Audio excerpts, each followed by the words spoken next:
Hi zusammen und willkommen auf meinem Kanal. Im Video heute zeige ich euch mein Januar Bullet Journal Setup. Nach meinem Dezember Bullet Journal Setup, das ja doch eher bunt und wild war, wollte ich mein Januar Bullet Journal Setup ein bisschen minimalistischer gestalten.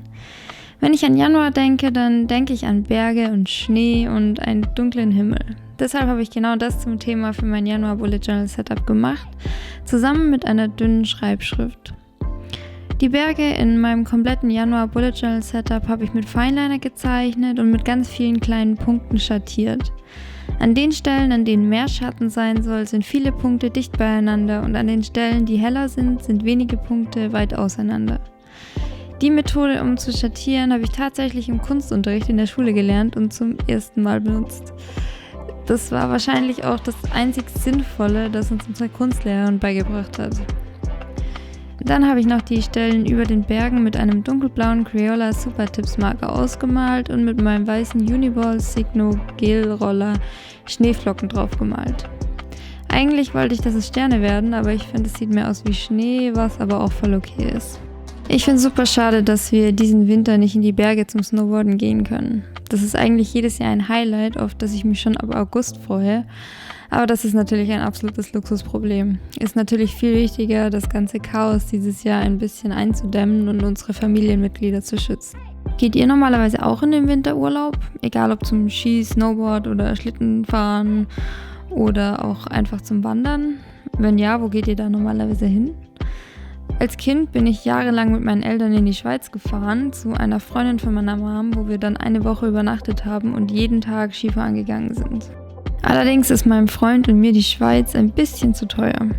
Ein paar Mal waren wir in Österreich, in Lermoos oder Anfang diesen Jahres auch das erste Mal in Oberstdorf. Und das ist auch alles super, aber ans Berner Oberland mit der Jungfrau-Region kommt das leider nicht ganz ran. Ein Traum von mir ist es, irgendwann mal im Sommer in den Bergen zu zelten und die atemberaubende Landschaft zu fotografieren. Da wäre natürlich die Schweiz ganz oben auf meiner Liste, aber auch Kanada wäre gar nicht schlecht. Was sind so eure Traumreiseziele? Seid ihr eher der Abenteuerurlauber und verbringt eure Zeit gerne beim Wandern oder Radfahren in den Bergen? Oder seid ihr eher ein Wellnessurlauber, der die Zeit am Strand oder im Spa verbringt? Für mich ist eine gute Mischung eigentlich der perfekte Urlaub. Ein bisschen Abwechslung finde ich eigentlich immer gut.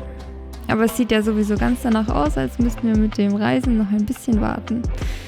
Solange sitze ich einfach daheim und zeichne Bullet Journal Themes, die mir Fernweh bereiten.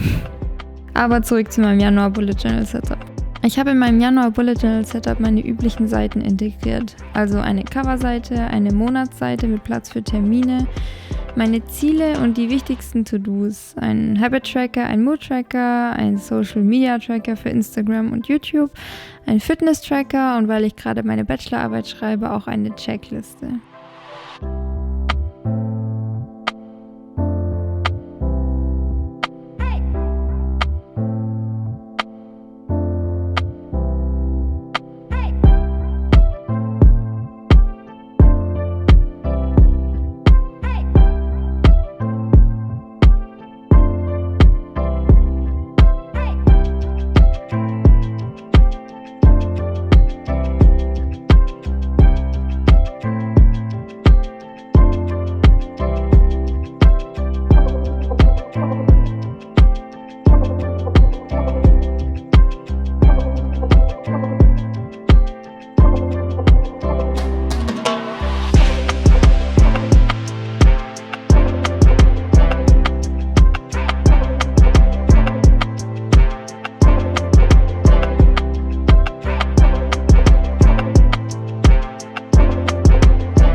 In die Checkliste für meine Bachelorarbeit kommen die einzelnen Kapitel und dahinter mache ich dann Haken, wenn für das jeweilige Kapitel die Recherche, das Schreiben, die Zitate und die Überprüfung fertig sind.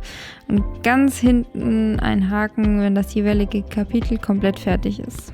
Ich habe das Glück, dass mir eine Freundin angeboten hat, meine Bachelorarbeit dann Probe zu lesen, wenn ich fertig mit Schreiben bin. Ich bin mal gespannt, wie meine Bachelorarbeit ausgeht. Ich habe schon ein bisschen Bammel, weil wissenschaftliches Schreiben nicht ganz meins ist, aber ich denke mal nicht, dass ich durchfallen werde. Also hoffe ich zumindest. Dass ich für meine Bachelorarbeit genug Zeit habe, bin ich auch schon dabei, ein paar Videos vorzuproduzieren, aber ich merke jedes Mal aufs Neue, wie viel Arbeit so ein YouTube-Kanal ist. Aber es macht trotzdem Spaß. Und solange das der Fall ist, ist die Arbeit halb so wild.